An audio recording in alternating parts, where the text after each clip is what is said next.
So, while Ezra was praying and confessing, weeping and throwing himself down before the house of God,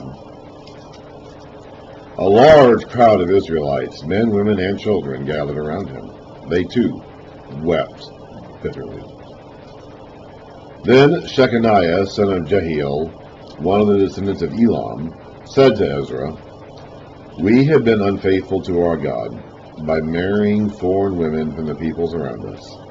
But in spite of this, there is still hope for Israel. Now, let us make a covenant before our God to send away all these women and their children, in accordance with the counsel of my Lord and of those who fear the commands of our God. Let it be done according to the law. Rise up, this matter is in your hands. We will support you, so take courage and do it." So Ezra didn't even suggest, God, as far as I know, did not suggest this, and Ezra didn't suggest this. Somebody else brought the idea, suggested this, and Ezra went along with it. So Ezra rose up and put the leading priests and Levites and all Israel under oath to do what had been suggested, and they took the oath. Then Ezra withdrew from before the house of God, and that's the temple, of course, and went to the room of Jehohanan, son of Eliashib. While he was there, he ate no food and drank no water, because he continued to mourn over the unfaithfulness of the exiles. A proclamation was then issued throughout Judah and Jerusalem for all the exiles to assemble in Jerusalem.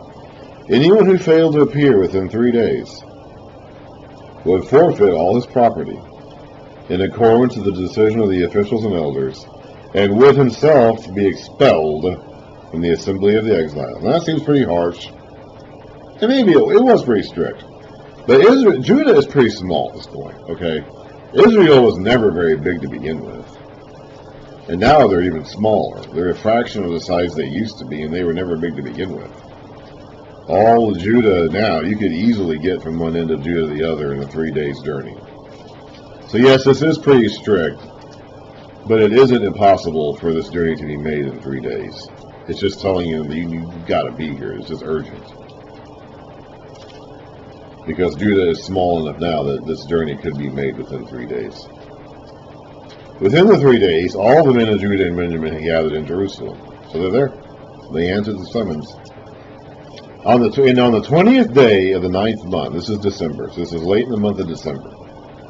It's cold. And Israel is, there's a desert, it's a dry, arid region of the world, but Israel does get cold in December. And it's raining on them, too. So, I'm going to tell you, I hate cold rain, okay? All right? There is nothing, to me, there is just almost nothing worse than cold rain. I'd rather it be snowing, honestly. When it's 40 degrees and it's raining, like that is just misery. I hate the cold rain. And that's what's happening here. They're out in late December, temperatures are probably about 40 degrees or so, and it's raining. And they're standing outside, unsheltered, in a cold rain. This is miserable, okay? This is not fun. Nobody is having any fun here. This is not a pleasing experience for anyone. Within the 3 days, all the men of Judah and Benjamin had gathered in Jerusalem. And on the 20th day of the 9th month, all the people were sitting in the square before the house of God, greatly distressed by the occasion and because of the rain. So this is a late December, cold, miserable rain. Then Ezra the priest stood up and said to them, "You have been unfaithful. You have married foreign women, adding to Israel's guilt." They were already guilty. You're just adding to their guilt. "Now, make confession to the Lord, the God of your fathers, and do his will. Separate yourselves from the peoples around you and from your foreign wives." The whole assembly responded with a loud voice, "You are right. We must do as you say. But there are many people here, and it is the rainy season, so we cannot stand outside." You're going to get pneumonia. You're going to get sick. If you stand out in the cold rain for too long, you're going to get sick and die. Besides, this matter cannot be taken care of in a day or two, because we have sinned greatly in this. This is too big of a deal to deal with. You're not going to be able to solve this problem in a day, okay? This is going to take some time. You're literally talking about separating families here. You're going to be taking wives and sons and daughters and sending them away somewhere. This is going to take a while. This is not an easy thing to do. Let our officials act for the whole assembly. Then let everyone in our towns who has married a foreign woman come at a set time, along with the elders and judges of each town, until the fierce anger of our God in this matter is turned away from us. Only Jonathan, son of Asahel, and Jaziah, son of Tikvah, supported by Meshullam and Shabbatai the Levite, opposed this. I don't know what they were opposing. They may have opposed the plan to get rid of the wives in general. They may have thought they may have been opposing the delay. They may have thought we need to do this right now. That could be why they opposed it. They may have thought we can't delay this. Let's do this right now. We're here right now. Let's do this right now. I don't know. They opposed it for some reason. So the exiles did as was proposed. As were the priests, selected men who were family heads, one from each family division, and all of them designated by name. On the first day of the 10th month, they sat down to investigate the cases. And by the first day of the first month, it took them 2 months to do this, they finished dealing with all the men who had married foreign women. Among the descendants of the priests, the following had married foreign women. So now we're going to have a list. These names are now listed for us all to ridicule and mock for their unfaithfulness. From the descendants of Jeshua, son of Jozadak, and his brothers, Maaseiah and his brothers. Okay, so from the high priest's own family, Maaseiah, Joshua was the guy who was the high priest when they came back to the land, the days of Haggai, Zechariah, Zerubbabel. So from his own family, Maaseiah, Eleazar, Jerib, and Gedaliah. They gave all their hands in pledge to put away their wives, and for their guilt they each presented a ram from the flock as a guilt offering. I presume they all did this. We don't read about this again for the rest of the list, but I presume this was a standard protocol for all these things. All these men who did, I guess, I don't know. Seems like it. From the descendants of Immer, Hanani and Zebediah. From the descendants of Harim, Maaseiah, Elijah, Shemaiah, Jehiel, and Uzziah. From the descendants of Pashur, Elionai, Maaseiah, Ishmael, Nathanael, Jozabad, and Elasa. Among the Levites, Jozabad, Shimei, Kaliah, that is, Kelatai, Pethathiah, Judah, and Eleazar. From the singers, Eliashib. From the gatekeepers, Shallum, Telem, and Uri. And among the other Israelites. Phew, let's get through this. From the descendants of Parosh, Ramaiah, Isaiah, Malchijah, Mijanim, Eleazar, Malchijah, and Benaiah. From the descendants of Elam, Mattaniah, Zechariah, Jehiel, Abdi, Jeremoth, and Elijah. From the descendants of Zachah, Elionai, Eliashib, Mattaniah, Jeremoth, Zabad, and Azazah. From the descendants of Bebai,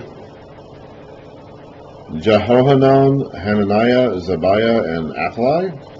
From the descendants of Bani, Meshullam, Malach, where was I? Adiah, Jashub, Sheol, and Jeremoth. From the descendants of Pahath Moab, Adnah, Kelal, Benaiah, Maaseiah, Mattaniah, Bezalel, Benui, and Manasseh. We're halfway through. We're getting there. From the descendants of Harim, Eleazar, Ishajah, Malchijah, Shemaiah, Shimeon, Benjamin, Maluk, and Shemariah. From the descendants of Hashum, Mattaniah, Mattatiah, Zabad, Eliphalet, Jeremiah, sorry, Jeremiah, I don't know. Manasseh and Shimei. From the descendants of Bani, Madai, Amram, Uel, Benaiah, Bedaiah, excuse me, Kaluhi, Benaiah, Merimoth, Eliashib must have been a very common name at this time. Mattanai, and Jashub. From the descendants of Benui, Shimei, Shelemiah, Nathan, Adonai, Macnadabai, Shashai, Sherai, Azrael, Shelemiah, Shemariah, Shalom, Amariah, and Joseph. Almost there. From the descendants of Nebo, that's a Babylonian name, by the way. Jael, Mattathiah, Zabad, Zabina, Jaddai, Joel, and Benaiah. All of these had married foreign women, and some of them had children by those wives, or they sent them away with their children. Okay, so that's one crisis dealt with. Now, we haven't actually read about Ezra yet doing what he came to the land to do, which is to teach the people the law. We haven't seen him do that yet. He will. We're actually going to read about him doing that in Nehemiah, but he has not done that yet. He may have been doing that during that 4-month gap between him offering the gold and silver and then the priest coming and telling about this product. You know, there's a 4-month gap there. He may have been starting to do that then. I don't know. But they had a problem. I presume, and the text doesn't say this, but it's likely, to me at least, that a big part of the reason why they began marrying these foreign women in the first place was that when they got back to the land, there were more men than women, and quite a few of them probably were younger men who had not gotten married yet, and they were coming to the Jerusalem without attachments, without family attachments. I think that's just thinking about human nature. I think it's very likely that a large portion of the people who would have gone back in the days of Zerubbabel would have been single, unattached, unmarried men who had not yet planted roots wherever it was they were living. When you get a woman and she has kids, then you're getting a lot more settled. Okay, it's like if you're going to move around, chances are you're going to do it early in your life before you get married, before your wife has a kid with you, and you start having to plant roots in your area. Like, that's just how it goes. So probably when they got back to land to begin with, there was a greater portion of men than women. And probably a good number of them were younger, unmarried men. And they didn't have women to go around. You know, there would have been a lot more unmarried men making the trip than unmarried women. I don't know if there would have been really any unmarried women unless they were engaged to someone. I mean, you're not going to have just a random woman, 19 years old or whatever, decide she wants to go. That's just not going to happen, okay? So there would have been a lot more unmarried, unattached men than unmarried, unattached women. I don't think there would have been any unattached. There may have been some unmarried women. There may have been some women there who were pledged to be married to men and they weren't going to get married. I mean, that could be, but like there were not going to be really any unattached women that would have made that journey. But there would have been unattached men. So I think probably this problem likely started because there were no other women for these men to marry. There were no Hebrew women to marry at this time, so they just had to marry foreign women. Now, simply marrying this whole section gets disturbing to us because of the, our modern minds can't really handle this passage very well. The problem is that they were married, going back to when they first came into the land, they were not supposed to mingle with the people, or else people would destroy them. They would cause them to become idolaters, and they did. The whole Old Testament is about that. They did not follow God's commands to separate themselves from the people, and they did become idolaters. The people, the foreign women they got married to, did lead them into idolatry. Solomon married foreign women, and they did lead them into idolatry. Like, that did happen. So the danger here, I don't know if it's happened yet, but the danger here is that by letting this foreign influence back into their families, they're going to fall into idolatry again. And that's what led to them getting kicked out of the land to begin with. So if this happens again, they might not be left with a remnant. Ezra's talking about this remnant they had. Well, Moses talks about this in his Deuteronomy 28-30, about the cycle they're going to go through, where they're going to go through this idolatrous process, get kicked out of the land, and be welcomed back. But what happens after that? What happens after they go out of the land and they come back? Then what? We don't know. Moses didn't say that. So Ezra is concerned that if they get kicked out of the land again, that's it. It's over. There is no more Israel. There is no more covenant. So they're at the beginning stages now of having this problem just repeat itself, which we've already seen play out over the last 1,000 years. So he wants to kick this. He wants to nip this in the bud and kick this out of the community. Now, it's possible that some of these foreign women, literally, women who are not of ethnic, Hebrew nationality. It's possible that some of them became genuine Jehovah worshippers. I would imagine some of them did, But there would have been a lot of difficult, and we're going to read about this in Nehemiah, that there's going to be a lot of Jews in the city with Nehemiah who have alliances and ties with some of these people groups around them. Probably because it stems from this era of foreign marriages. So you have like these family ties which extend beyond the city of Jerusalem or the borders of Judah. So it's going to lead to a complicated problem that's going to drag them down for a couple of decades before they finally sort it out. But the issue is not racial or ethnic.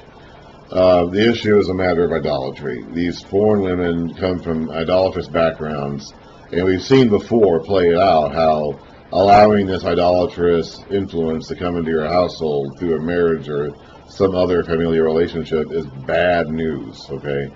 Unless you've cleaned your wife, unless she has scrubbed herself clean of the influence of this idolatry and become a Jehovah worshiper, you're gonna have problems. We've seen that has played out in front of their faces for 1,000 years now, and if they're not careful, it's going to happen again. So that's what's really going on here. Okay, that's Ezra. That's the book of Ezra. I'm stopping there, and the next time we'll get to Nehemiah. Now, again, the Ezra and Nehemiah were combined into one book for a long time. They were eventually separated into two books. In our Bibles today, there are two separate books. It's possible they were originally composed by two separate people, maybe even three separate people. But as far back as we know, in ancient times, they were combined into one. However, later on, they were split into two. So we're going to be reading Nehemiah. And that'll be it for the Old Testament history once we get to Nehemiah. The end is in sight. I've been doing this. This is February 1st, 2023. I started this project at I think around March 20th or so, 2021. So about 2 years later, I'm about at the end of the Old Testament. Like this, the end is in sight, at least as far as the Old Testament history goes.